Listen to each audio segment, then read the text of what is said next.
ఇప్పుడే జీ5 app download చేయండి. చూడండి మీ ఫేవరెట్ టీవీ షోస్ ఎప్పుడైనా ఎక్కడైనా. ఈ రోజు యోగా చూస్తే చాలా మందికి భయం వేస్తుంది. అమ్మో ఏమాత్రం కాలు జారి చేసే అటు ఇటు కదిలి ఆ రాయి కనుక ముఖం మీద పడితే పచ్చడైపోతుంది, అమ్మో ఇట్లాంటి ఎందుకు అనిపిస్తారు.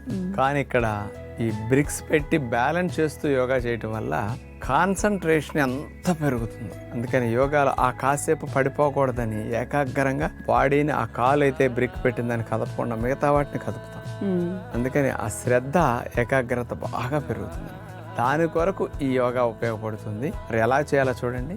లైట్ వెయిట్ బ్రిక్స్ తో బ్యాలెన్స్ చేసే వ్యాయామాలు ఇప్పుడు మనం చూడబోతున్నాం. వెళ్ళకిలా అట్లా పడుకోవాలి. ఎడమ పాదం కింద లైట్ వెయిట్ బ్రిక్ ని అట్లా పెట్టేసేసి కుడి అరిపాదం మీద ఆ లైట్ వెయిట్ బ్రిక్ ని అట్లా పెట్టేసి పాదం సెంటర్ అట్లా ఉంచాలి. సెంటర్ అట్లా ఉంచి మెల్లగా కుడి కాలుని మోకాలు దగ్గర నుంచి బెండ్ లేకుండా స్ట్రైట్ గా చాపాలి. మళ్ళా కాలుని అట్లా బెండ్ చేస్తాం, అయినా రాయి పడకూడదు. మళ్ళా స్ట్రైట్ చేయాలి. ఆ రకంగా కాలుని మడవటం, స్ట్రైట్ చేయటం. ఈ మూమెంట్ లో కూడా బ్రిక్ పడకూడదని మనం బ్యాలెన్స్ చేసుకుంటూ ఉండాలి. అంటే మానసికంగా ఏకాగ్రత పెరగటానికి, మెంటల్ గా డిస్టర్బ్డ్ గా ఉంటూ కాన్సన్ట్రేషన్ లేకుండా ఉండే వాళ్ళకి కాన్సన్ట్రేషన్ పెరగటానికి, కాస్త స్ట్రెస్ తగ్గటానికి బాగా ఉపయోగపడుతుంది. ఏమాత్రం మనసు అటు ఇటు వెళ్ళినా పడిపోతుంది. ఇప్పుడు కుడికాలు బ్యాలెన్స్ చేసాం, అదే విధంగా ఎడమ కాలుని స్ట్రైట్ గా పెట్టి బ్యాలెన్స్ చేస్తూ పడిపోకుండా ఉంచుకుంటాం.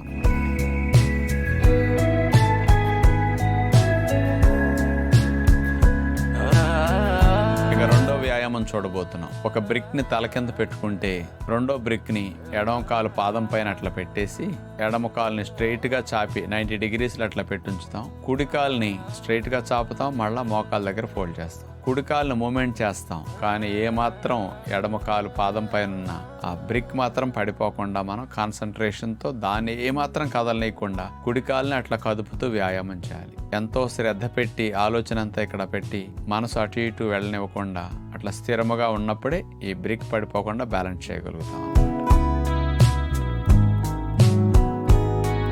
ఈసారి కాలు మార్చుకుంటాం. కుడి కాలు మీద బ్రిక్ పెట్టేస్తాం, స్ట్రైట్ గా కుడి కాలుని అట్లా చాపేసి 90 degrees ఎడమ పాదం మూమెంట్ చేస్తాం. ఇప్పుడు ఎడమ కాలుని చాపటం, ఎడమ కాలుని మళ్ళా మడవటం. ఇదే రకంగా ఒక 5-6 రౌండ్స్ చేయగలిగితే బాగుంటుంది.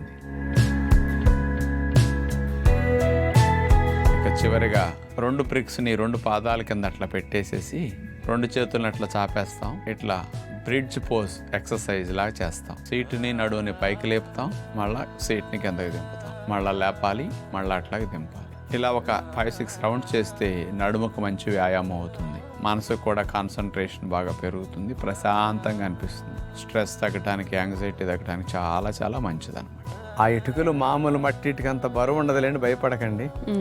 లైట్ వెయిట్ బ్రిక్స్ ఊరికే పట్టుకుంటే ఇట్లా అంటే లేచిపోతాయి. సింపుల్ వెయిట్ కాబట్టి నష్టమేమీ రాదు. ఇంకొంచెం కావాలంటే దానికి స్పాంజీ ఒకటి కానీ గుడ్డ కానీ చుట్టేసి దాని అట్ట పెట్టుకోవచ్చు కావాలంటే. అప్పుడు పడ్డా కానీ మనకి ఏమీ కాదు. అలా కావాలంటే భయం పోయేదాకా స్పాంజీ మొక్క ఏదైనా చుట్టేసి అట్లా చేసుకోండి. చూసారు కదండి, మరి డాక్టర్ గారు చూపించిన విధానంలో మనం కనుక బాడీ బ్యాలెన్సింగ్ ని బ్రిక్స్ ఉపయోగించి చేస్తే కనుక సులువుగా ఉంటుంది. అలాగే ప్రతిరోజు వేరే యోగాసనాలు కానీ వ్యాయామాలు చేస్తూ బోర్ కొట్టిన వాళ్ళకి కాస్త సరికొత్తగా కూడా ఉంటుంది. కాబట్టి ప్రయత్నించి చూడండి. జీ5 యాప్ డౌన్లోడ్ చేసి అన్ని ఎపిసోడ్స్ పూర్తి ఉచితంగా చూడండి.